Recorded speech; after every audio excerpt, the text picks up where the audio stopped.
There are two scenes from AOT that have been sticking in my mind since my True Morality video.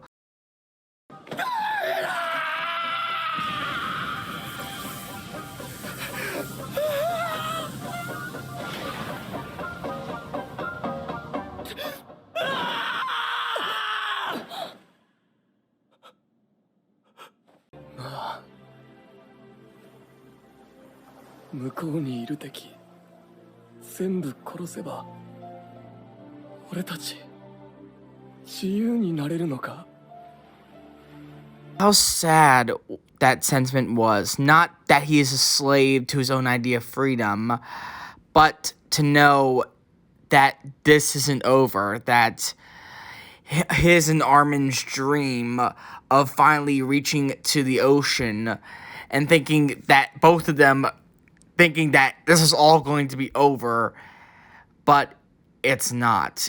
It's only just beginning. And not just to live free, but to live with what's to come of the devil that will destroy the world across the ocean. In my last AOT video, I talked about true morality, but no matter what I said, I can't avoid the question to ask, is it enough to live with our own devils? Friedrich Nietzsche was a German philosopher, and in my True Morality video, I made the observation of slave morality, master morality from his philosophy.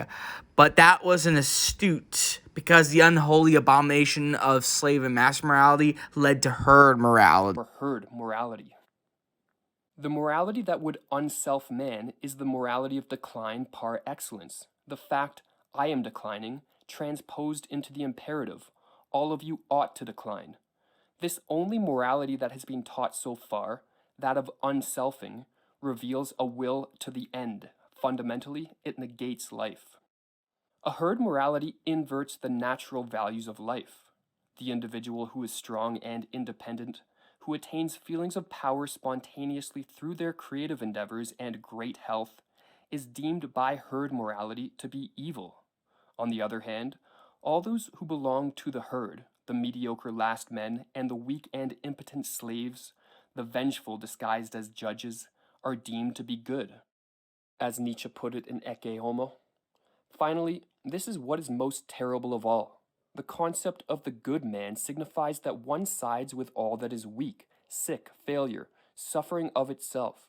The principle of selection is crossed. An ideal is fabricated from the contradiction against the proud and well-turned-out human being who says yes, who is sure of the future, who guarantees the future. And he is now called evil. And all this was believed as morality. And the common theme in Attack on Titan is comparing humanity to that of cattle. ビリー・タイバーの言う通り、俺は悪者だ。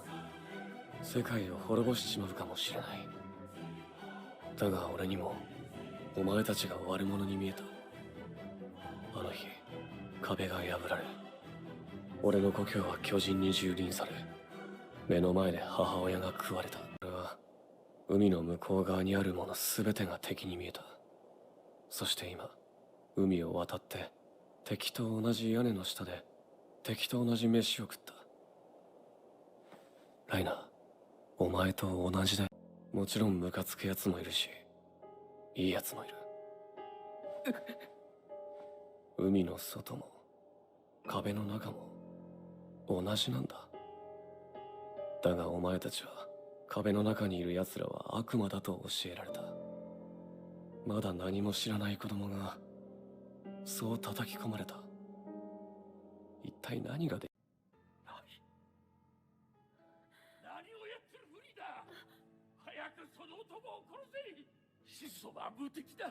そいつを殺せ。もうその男を生かしておくわけにはいかないよ。早く殺してよ姉さん。私たちの楽園が壊されちゃう。フリーダ、みんなを守って。Livestock. They are simply what they are. Grazing animals to be slaughtered. But you two are different. You are human. You are not looking at the scouring of humanity from the earth as an opportunity to get the livestock under control and to fill stables and abattoirs and pantries. You hate your species. You hate humans. You have a focus and clarity that the others lack. You understand that humans think and scheme and betray. You understand why they all must die. Even when your kind appears to triumph, still we rise again. And you know why? It's because the Order is born of a realization. We require no creed, no indoctrination by desperate old men. All we need is that the world be as it is. This is why the Templars will never be destroyed. And I slaughtered them like animals. I hate them.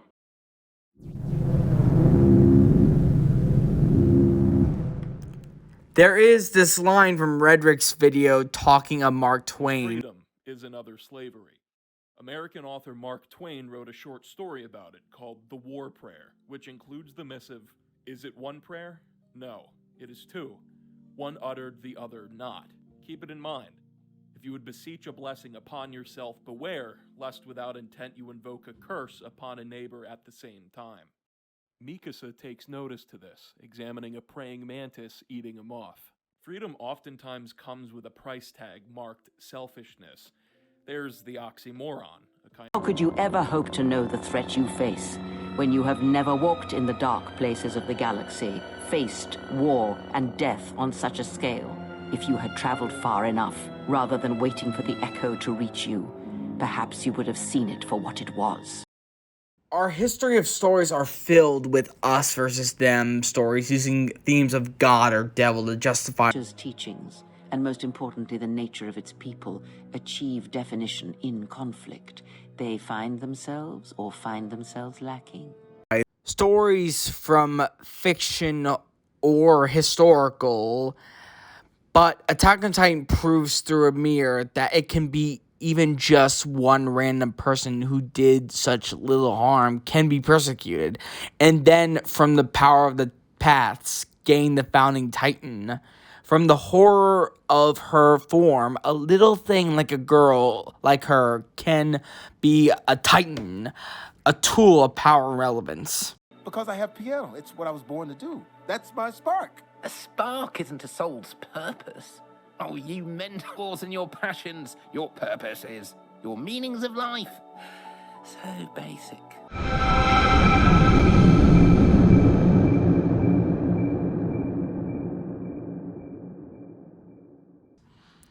In Lord of the Rings, the Nazgul are similar to the Titans. This may have not been intentional, but I am pointing this out.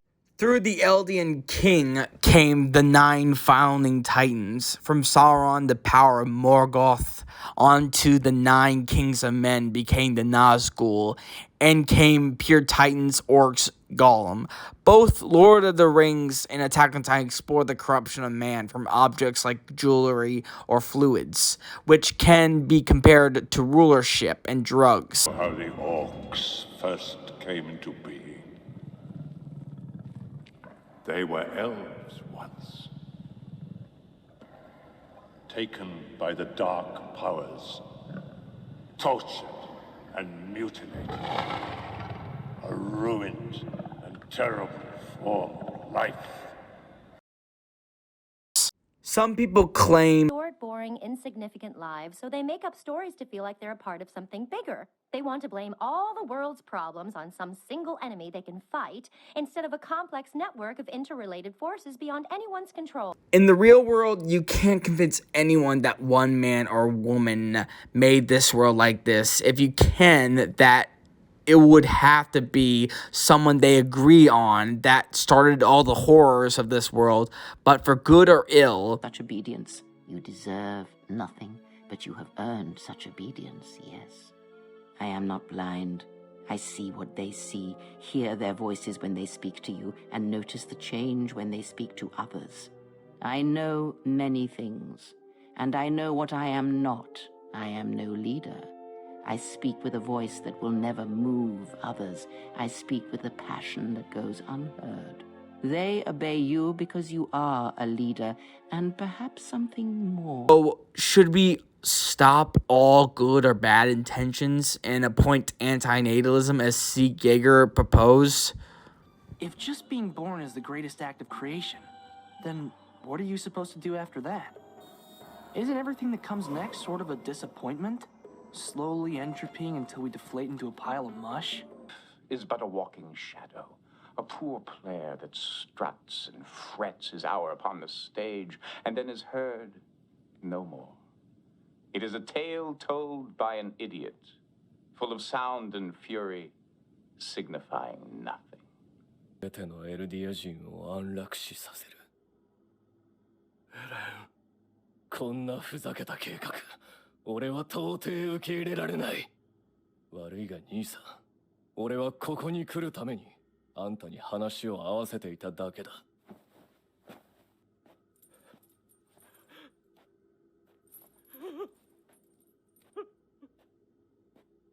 エルディア人がいる限り、この地獄は終わらないんだぞ。お前がここでやらなければ、この先も殺し合いは終わらない。俺たちが繰り返してきたことがずっと続く。なぜだ、エレン。答えてくれ。俺がこの世に生まれたからだ。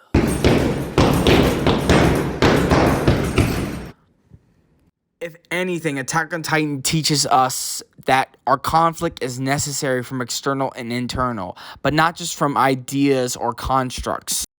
The Republic was never what was important, ever. It was but a shell that surrounds the Jedi, just as the teachings of the Jedi are a shell surrounding the heart of man. You see, the war, the true war, has never been one waged by droids or warships or soldiers. They are but crude matter, obstacles against which we test ourselves. The true war is waged in the hearts of all living things, against our own natures, light or dark. That is what shapes and binds this galaxy, not these creations of man. You are the battleground. We will never escape ourselves, not even in death, but we can eventually escape our own nature of devilry through acceptance and content with it. あなたを殺そうとした私、悪魔なんでしょ。違う。悪魔は私。私は人を何人も殺した。褒めてもらうために。それが私の悪魔。そいつは俺の中にもいる。カヤの中にも、誰の中にも。みんなの中に悪魔がいるから、世界はこうなっちまったんだ。じゃあどうすればいいの？森から出るんだ。出られなくても出ようとし続けるんだ。終わりだ。俺がこの世を終わらせてやる。俺に力を貸せ。お前は奴隷じゃない。神でもない。ただの人だ。誰にも従わなくていい。お前が決めていい。決めるのはお前だ。お前が選べ。 Conclusion, we have to live with our own evil, even if we are shallow, apathetic, remorseless, racist, sexist, or whatever, whether we like it or not, but also acknowledge or even act on it, or else we would stagnate. Our achievements and consequences matter in life and death. 俺はここに来て毎日思う。なんでこんなことになったんだろうって。心も体も蝕まれ、徹底的に自由を奪われ、自分自身も失う。こんなことになるなんて知っていれば、誰も戦場なんか行かないだろう。でも、みんな何かに背中を押されて、地獄に足を突っ込むんだ。大抵その何かは自分の意志じゃない。他人や環境に強制されて仕方なくだ。ただし、自分で自分の背中を押した奴の見る地獄は別だ。その地獄の先にある何かを見ている。それは希望かもしれないし、さらなる地獄かもしれない。それは進み続けた者にしかわからない。